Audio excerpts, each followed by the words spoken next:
कालपर्यंत हे झाड डेरेदार असं होतं, फाट्यावरचं अन्नाने लावलेलं बरं का.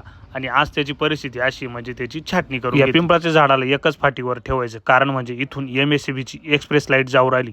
मग धोका नको, कारण इथं आमची सर्व मळेकरी मंडळी दुपारी सावलीचा आनंद घेतात बसतात. आणि त्याच्यानंतर इथं आहे ना सावली असल्यामुळे लकी ड्रॉच्या नावाखाली 100 रुपयाच्या पावत्या फाड. 100 रुपयात तुम्हाला खूप मोठी वस्तू लागेल अशा आहे ना आश्वासनं देऊन आहे ना बराच आपला बिझनेस करून घेतात. मग अशा लोकांना सुद्धा धोका नको.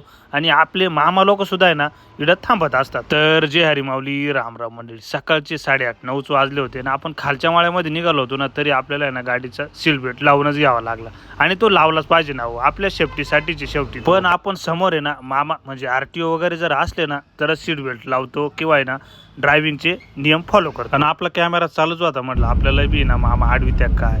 कसं आहे माहिती का, त्यांना सुद्धा आहे ना उन्हात आणत उभं राहायचं राहतं. मग ते सुद्धा आहे ना आपल्या या झाडाखालीच उभे राहतात. पण आता येणारे 3-4 महिने तरी विश्रांतीसाठी थांबणाऱ्या वाटसरूंची गैरसोय होणार हे मात्र नक्की खरं आहे. काय नाव तुमचं?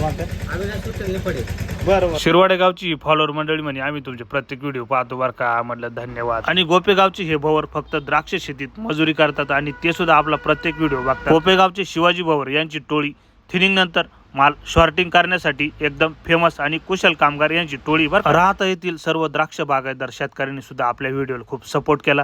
आणि ही राहत्याची फॉलोअर मंडळी ना आपल्या मळ्यामधले ना तिरंग्याची झाडं ओळखूनच ते मळ्यामध्ये गेले होते. पण तिथून आहे ना दुकानामध्ये आपल्याला खास भेटण्यासाठी. आणि तुमची सुद्धा शेतीशी आणि मातीशी नाळ असेल ना तर आपल्या चॅनलला आहे ना फॉलो सबस्क्राईब नक्की करून ठेवा.